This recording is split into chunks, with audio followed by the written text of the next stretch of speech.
Loh, memang harus ada orang Kristen, karena kalau nggak ada orang Kristen, percuma Allah membuat neraka kalau nggak ada isinya. Tidak benar bahwa Nabi Muhammad sudah dapat jaminan surga.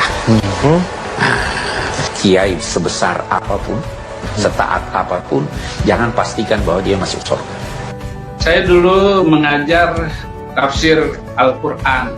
Tidak ada satu ayat pun yang mengatakan bahwa seseorang itu masuk surga.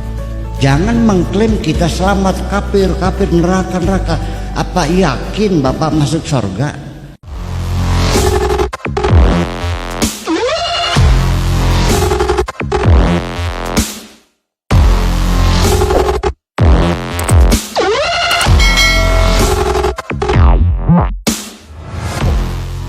Salam, selamat siang orang-orang yang mengikuti jalan lurus, orang-orang yang berada di dalam sukacita Tuhan. Saudara, kesempatan ini adalah menjawab apa yang ditulis oleh Saudara Yahya Waloni. Dia bilang surga bagi Islam, neraka bagi Kristen. Loh, memang harus ada orang Kristen, karena kalau nggak ada orang Kristen, percuma Allah membuat neraka kalau nggak ada isinya. Kalau Anda bisa memastikan itu dari mana Anda dasar ngomongnya, Saudara Yahya Waloni, saya nggak tahu itu. Tetapi kalau apa yang saya baca, apa yang saya pelajari, saya dulu mengajar tafsir Al-Quran. Tidak ada satu ayat pun yang memastikan orang masuk surga. Tidak ada satu ayat pun yang mengatakan bahwa seseorang itu masuk surga. Jangan mengklaim kita selamat, kafir, neraka. Apa yakin Bapak masuk surga? Saya sendiri tidak yakin masuk surga. Ya, saya masih meremang-remang bulu saya. Apakah saya layak untuk masuk surga? Berapa harga surga? Apa cukup dibayar dengan bersujud? Berapa sih harganya sujud? Iya, jadi kita sendiri harus mengerti bahwa tidak semudah itu masuk surga. Bahkan ya, di dalam Al-Quran surat ke-46 ayat 9, orang-orang Yahudi dan orang-orang Nasrani bertanya kepada Muhammad, apakah kamu masuk surga atau tidak? Lalu Nabi Muhammad menanti sampai ada satu wahyu turun seminggu kemudian, lalu turunlah ayat itu berkata bahwa saya bukanlah rasul yang pertama di antara para rasul. Jadi kul ma kuntu bid'am minar rusuli wa ma adri ma yaf'alu bi wala bikum. Katakanlah aku bukanlah rasul yang pertama di antara para rasul dan aku tidak tahu apa yang terjadi atas diriku. Aku tidak paham apakah aku masuk surga atau tidak. Profesor Dr. Quraisy Shihab juga ketika diwawancara oleh wartawan apakah dia masuk surga atau tidak, Profesor Dr. Quraisy Shihab menjelaskan ayat ini. Tidak benar, saya ulangi, tidak benar bahwa Nabi Muhammad sudah dapat jaminan surga. Surga itu hak prerogatif Allah. Kita kiai sebesar apapun, setaat apapun, jangan pastikan bahwa dia masuk surga. Sebaliknya, manusia sedurhaka apapun, jangan pastikan bahwa dia pasti masuk neraka, karena itu hak prerogatif Tuhan. Jelas sekali ayat itu, Saudara Yahya Waloni.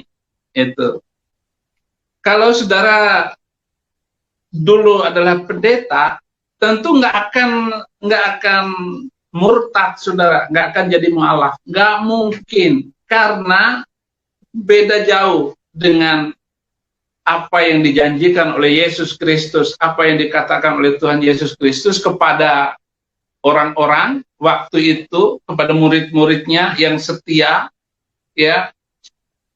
Yohanes 6 ayat 47, man amana bi Man amana bi ilayya fa alaihi hayatal abadiyah. Man amana ilayya fa alaihi hayatal abadiyah. Barang siapa yang percaya kepadaku, maka dia pasti kekal hidup selama-lamanya di dalam sorga. Jadi siapa yang percaya, beriman kepada Yesus Kristus, akan memiliki hidup kekal selama-lamanya. Jadi sungguh luar biasa loh ayat ini. Kalau saudara itu pernah menjadi orang Kristen, pasti bahwa masuk surga itu pasti. Kemudian di dalam ayat yang lain, Yohanes 10 ayat 28, itu kepastian masuk surga itu hanya ada dimiliki oleh orang Kristen. Yohanes 10 ayat 28, aku memberikan hidup yang kekal kepada mereka. Yesus mati di atas kayu salib. Aku memberikan hidup yang kekal kepada mereka, dan mereka pasti tidak akan binasa selama-lamanya. Pasti tidak akan binasa selama-lamanya. Dan tidak ada seorang pun yang akan memaksa, menipu, menyesatkan dia. Tidak ada seorang pun yang mengambil dari tanganku. Wala ahadun yahtifu minni. Tidak ada seorang pun yang mengambil dari tanganku. Itu kalau orang itu sudah membaca Injil, membaca Alkitab, membaca firman Tuhan. Jadi nggak mungkinlah masuk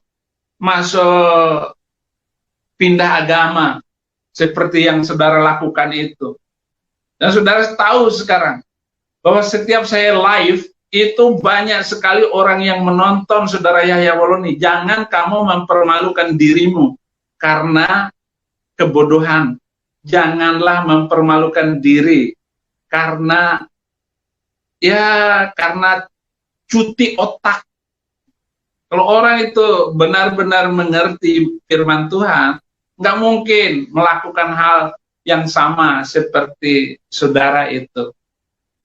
Nah, Yesus itu, di dalam kesempatan ini saya mau bilang bahwa Yesus itu mengampuni dosa. Lukas 7 ayat 48. Lukas 7 48, Yesus berkata kepada perempuan itu, lalu ia berkata kepada perempuan itu, dosamu telah diampuni. Jadi Yesus mengampuni dosa. Itu. Karena apa? Karena dia Tuhan. Waktu hidupnya di dunia ini, adanya di dunia ini, Yesus melayani banyak orang. Bertemu dengan banyak orang, pergi kemana-mana, itu dilakukan oleh Tuhan Yesus Kristus, dan bertemu dengan orang-orang yang tertindas, orang-orang miskin, orang-orang sakit, orang-orang lumpuh, kemasukan setan. Yesus cukup mengatakan, hei iblis keluar kamu, hei setan keluar kamu, sembuh kamu. Kepada Lazarus yang sudah 4 hari mati, keluarlah kamu. Lazarus yang 4 hari mati itu hidup kembali. Lalu kamu bilang itu izin Allah. Dia sendiri yang mengizinkannya. Bahkan dia berkuasa atas nyawanya. Aku bisa mengambil kembali nyawaku. Begitu kata Tuhan Yesus Kristus. Jadi di Lukas 7 ayat 48 itu, dia berkata kepada perempuan itu, dosamu telah diampuni. Lalu bertanyalah orang-orang Yahudi, orang-orang ahli Taurat, orang-orang Farisi, siapa orang ini kok bisa mengampuni dosa? Ya dia mengampuni dosa karena dia berkuasa atas dosa itu, sehingga dia tidak melakukan dosa. Sedangkan di dalam Al-Quran, Nabi Muhammad itu memohon ampun atas dosanya. Quran surat ke-47 ayat 19, Quran surat 47 ayat 19, fa'alam annahu la ilaha illa huwa. Jadi tidak ada yang lain selain daripada dia. Surat ke-47 ayat 19, 47 ayat 19, naik. Ya, surat itu ayat yang ke-19. Kita baca fa'lam annahu la ilaha illallah wastaghfir li zambika. Arabnya saya nggak bisa tulisan Indonesia, naik ke atas sedikit. Naik. Itu ayat